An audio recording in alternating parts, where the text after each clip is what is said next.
Hello everyone, you're watching Awaz News. I'm Kubra Ali and I'll be taking you through big news across Canada. Man injured in Death Valley crashed caused by tarantula. Toronto police warn drivers, pedestrians to be careful as daylight saving time ends. Video footage shows next stage of $300 million Rogers Centre renovations is underway. City says condo area where ceiling collapsed had not been cleared for occupancy. Man dead after being pinned between two vehicles in parking lot of Brampton Plaza. Attempted murder charge laid after barricaded man fired at officers near Brantford OPP. Two men charged after allegedly trying to sell guns imported from the U.S. York Region Police. These were the headlines, and let's jump right into the... A 24-year-old Ontario man visiting a national park in California was injured after crashing his motorcycle into the back of a camper van that braked to avoid hitting a tarantula that was crossing the road, officials confirm.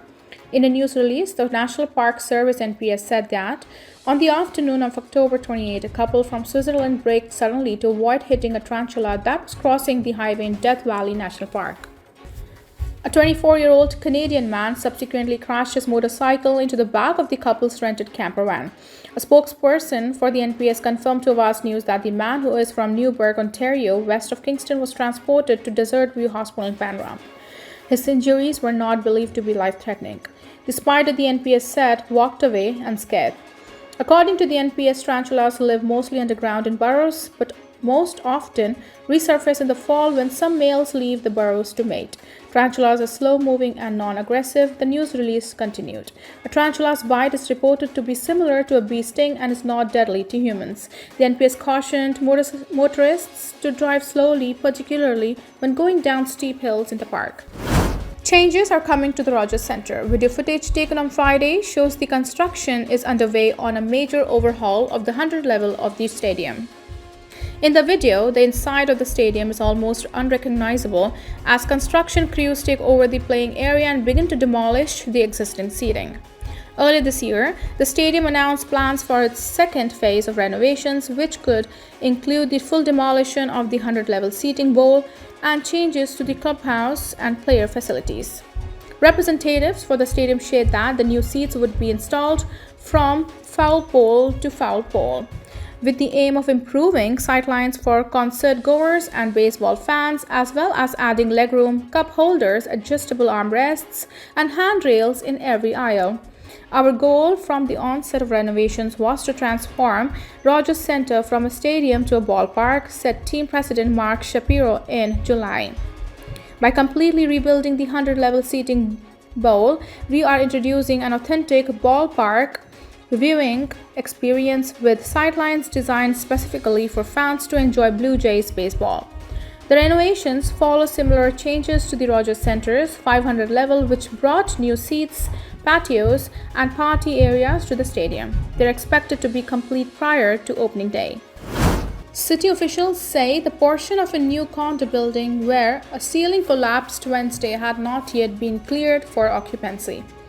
A resident of the building at 1808 St. Clair Avenue West told Awaz News Thursday that he was working out at the building's gym the previous evening when he heard what sounded like wood cracking before looking up to see the ceiling bend.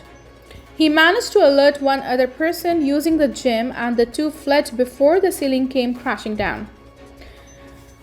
Work on the Reunion Crossing complex began in 2020 after being delayed by the COVID-19 pandemic. The building opened earlier this year. In a statement Thursday, Diamond Kilmer Developments told Awaz News that a finishing detail in the design of our fitness facility became dislodged from the ceiling. The company called the collapse an isolated incident and said there were no injuries. As the incident appears to have resulted from the failure of a design element, our construction consultants and engineers continue to advise that there is no concern as to the structural integrity of the units or building structure itself, the statement read. The company did not immediately return a request for a comment Friday afternoon about the weather. The space had been cleared for occupancy or the city's investigation. One man has been charged with attempted murder following an incident at a home near Brantford, where Ontario Provincial Police said a barricaded man discharged a firearm at officers early this week. Provincial Police previously said a barricaded person fired a gun at officers on Chiefswood Road in Oswego, Six Nations of the Grand River, on Tuesday evening, prompting the Six Nations Police Service to contact the OPP for assistance. OPP's Haldimand and Brant County Detachment, along with the OPP Tactics and Rescue Unit, the Emergency Response Team, and York Regional Police Aviation Services all responded to the incident. Residents were asked to shelter in place and motorists were urged to avoid the area while police dealt with the situation. On Wednesday morning, the OPP confirmed that one person was taken into custody before being transported to hospital. In a news release issued Friday, the OPP said 40-year-old Matthew Dane Porter was charged with a number of offences in connection with the incident, including attempted murder, using a firearm while committing an offence, possession of a weapon for a dangerous purpose, and uttering threats to cause death or bodily harm. The accused is scheduled to appear in court in Brantford on Friday. The Special Investigation Unit, SIU, which probes an incident involving police and civilians resulting in serious injuries, death, or allegations of sexual assault, also invoked its mandate following the incident. The OPP said due to the SIU investigation, it will not be able to provide further information. The ongoing investigation is being conducted by members of the Six Nations Police Services and with the assistance of West Region OPP Crime Unit and Identification Services under the direction of the Criminal Investigation Branch, police said in the news release Friday. Toronto police are asking drivers and pedestrians in the city to be extra careful as daylight saving time reaches its end this weekend. Sunday marks the end of the 2023 daylight saving time. According to police, motor vehicle collisions have historically risen in the month following the clocks turning back, with police responding to over 70% more pedestrian-involved collisions.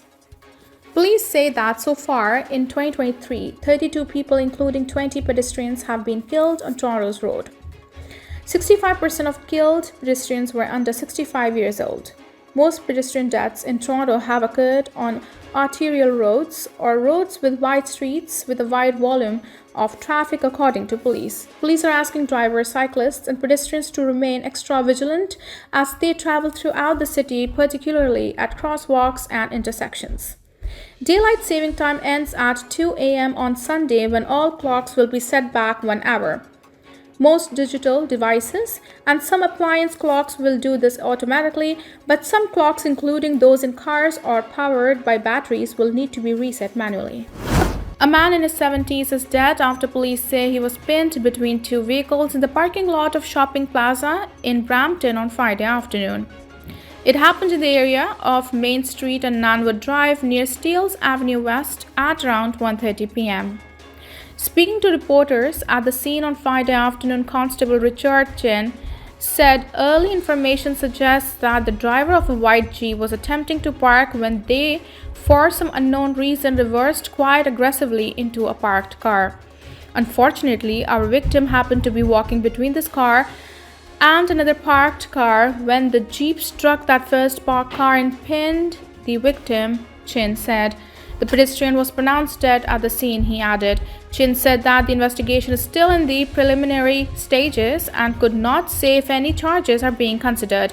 The driver of the Jeep is an adult female and she is cooperating with the police, he said. The forensic identification unit is on scene and the parking lot is expected to be closed for several hours. We are reviewing all the information from video surveillance from witnesses, Chin said. The Major Collision Bureau is leading the investigation and officers are asking any witnesses to contact police with information. Two men who allegedly tried to sell illegally imported guns from the US in Canada are facing charges in York Region. In a news release issued Friday, York Regional Police said investigators with their Guns, Gangs and Drug Enforcement Unit, GGDEU, began a firearm trafficking investigation in June.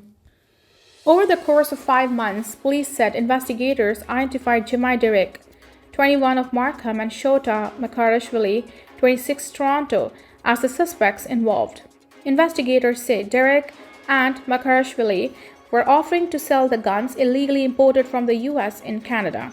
The suspects also indicated they had a variety of firearms for sale, police alleged. Following the investigation, 2 illegal handguns, ammunition, and quantity of Xanax pills were seized, according to police. Derek and Makarashvili are both facing 9 firearms and drug trafficking charges each. York Regional Police recognizes the devastating impact that illegal guns have on the communities we serve, police said in a news release. Our members are committed to combating this type of crime and taking illegal guns off our streets through the Guns, Gangs, and Violence Reduction Strategy. Police are asking anyone with the information about the investigation to contact the GGDEU at 1-866-894-5423 extension 7817. Anonymous tips can also be made through Crime Stoppers at 1-800-222-TIPS or www.1800tips.com. That's it for now. I'm Kubrali signing off. See you tomorrow, same time, same channel. Have a good night.